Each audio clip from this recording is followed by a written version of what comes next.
Okay folks, we're on the home straight here, so this is the final video in this sequence. We should complete this memory game in this particular video.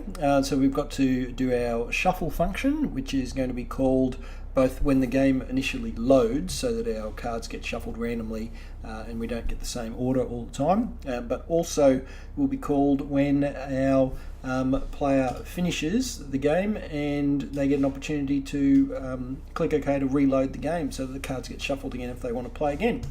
So our function needs to perform some basic steps. We're going to need some variables here.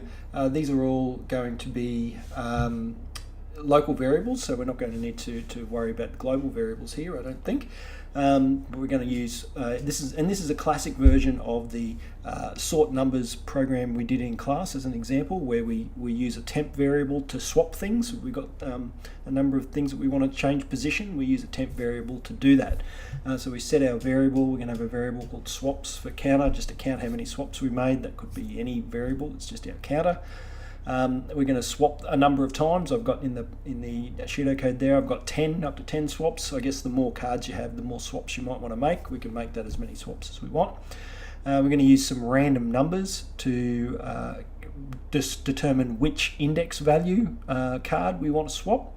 And then we use the basic three object swapping technique, where we move the first one out to a temp variable, move the second one into the vacated first position, and then move the temp variable back into the newly vacated second position, and keep doing that on a loop until we've got all of our swaps completed and the cards have been shuffled. That's a basic shuffle technique that we can apply.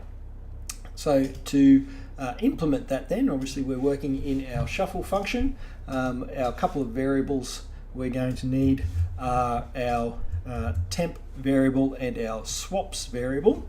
And then, well, we could load our variables for I and j as well. We don't necessarily need to. We can just declare those when we create our loop.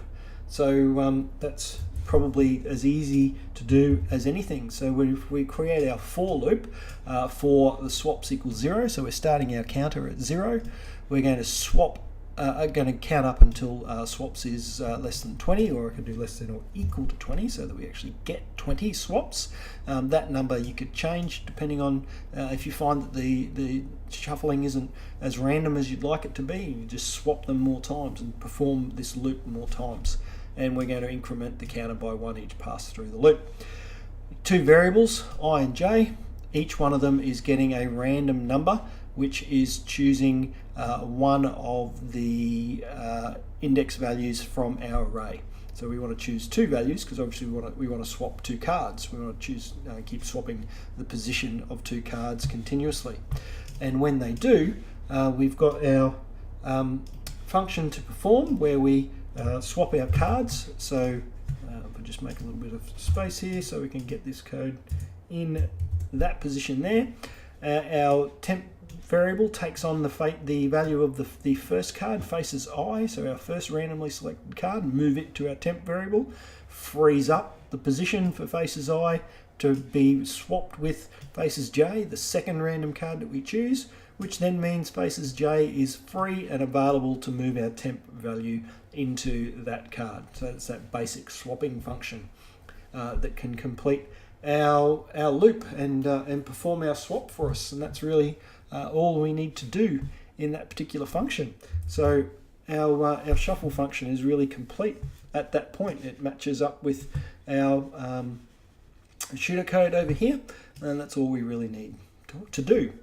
So all that's left for us now is to get our game started and get things going. And really, to do that, well, the first thing that we need to do is when our game loads, because all of these things, all of our functions don't run when the game loads. Certainly our global variables will be loaded, our array will be loaded with its images, and our numMatches function variable will be declared. But the next thing, all that we really want to happen, is for our cards to be shuffled. So I'm just going to call the shuffle function so that our cards get shuffled when the game is loaded for the first time, and also when it's reloaded after we've completed the game. So the only thing that we've got to include after that then really is to add a click event, an on-click event on our cards that will allow the user to call the choose function to initiate our game loop when they click one of the cards. So we've got an on-click event, a little bit of a different structure to what we've seen up until now. So what we're going to make use of here is the fact that when in HTML, when we've got a series of the same tag, so in this case image tags, we've got a whole series of them, what actually happens is that the document object model turns those into an array of image tags is effectively what we've got. So we can get those elements by tag name and pick up all of the image tags, and what that essentially does is loads them into an array. So we're loading them into an array that I'm going to call cards. So that's going to store an array of all of the image elements from our HTML. And then we're going to loop through that array using a variable k, just because I've used I and j above, so I'll just use a different variable for k, starting at 0, up through to cards.length, so right through the entire cards array, incrementing by 1 each time.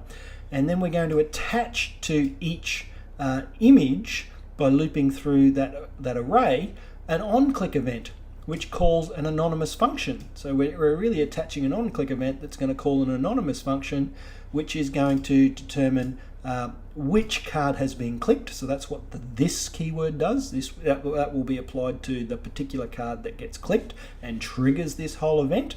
The ID of that card will be loaded into our card array, and then we're going to run the choose function, passing in the ID value of the particular card that got clicked. So that's how up here in the choose function we pass that variable up, so the choose function knows which card to turn over.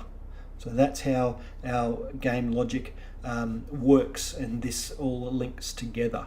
So this is becomes our on-click event, and that's what's going to go on. So hopefully now it's time to test. If I save that and then come over to my memory game, I should be able to now start clicking cards, the backs of cards, and have them turn over.